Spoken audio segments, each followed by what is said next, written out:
ছেড়ে দিলেই তো ছেড়ে দেওয়া যায়, থেকে যাওয়াটাই তো কঠিন। এক একটা বছর যাচ্ছে, এক একটা করে কাছের মানুষ কমে যাচ্ছে জীবন থেকে। আগের বছর যে প্রথম নিউ ইয়ারের শুভেচ্ছা জানিয়েছিল, এবছর সে আর নেই।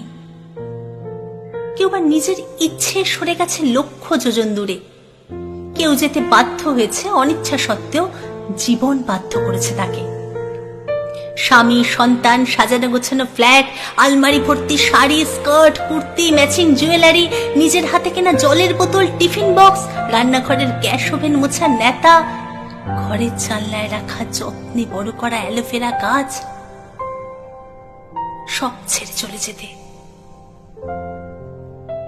মনে আছে যখন বাবা ছিলেন, তখন সন্ধ্যায় অফিস থেকে ফিরে কিছুক্ষণ বাবার কাছে বসে যখন উঠে চলে আসতাম, তখন বাবা বলতেন, আর একটু থাক না। আর চেয়ে থাকতেন আমার চলে যাওয়ার দিকে। ওই নির্বাক চোখে আকুতি থাকতো আরেকটু থাকার জন্য। বিরক্ত হতাম, ব্যস্ত হয়ে পড়তাম অন্য সব দরকারি বা অদরকারি কাজে। এখন এই সময় দাঁড়িয়ে কি ভীষণ ভাবে ইচ্ছে করে বাবার গলাটা একবার শুনতে। এমনিতেই দূরত্ব তৈরি হওয়াই নিয়ম। প্রকৃতিগতভাবেই হয়তো মানুষের মধ্যে এই প্রবণতা আছে। এখন যাকে ছাড়া বাঁচব না মনে হয়, সে কাল আর কোথাও নেই।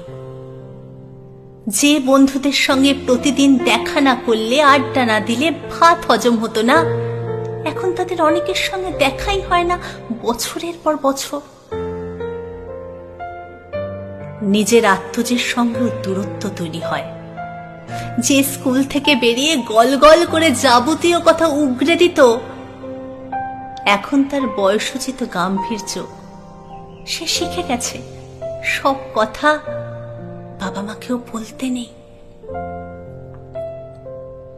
যারা সব চাওয়া পাওয়ার বাইরে চলে গেছে, তাদের আর ফিরিয়ে আনতে পারবো না কোনো মতেই।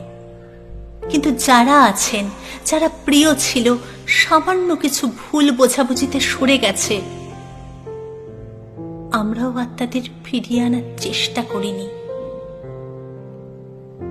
পড়ে থাকা জীবনের শেষ কটা দিনের আলোয় তাদের ফিরিয়ে আনার চেষ্টাটুকু করি।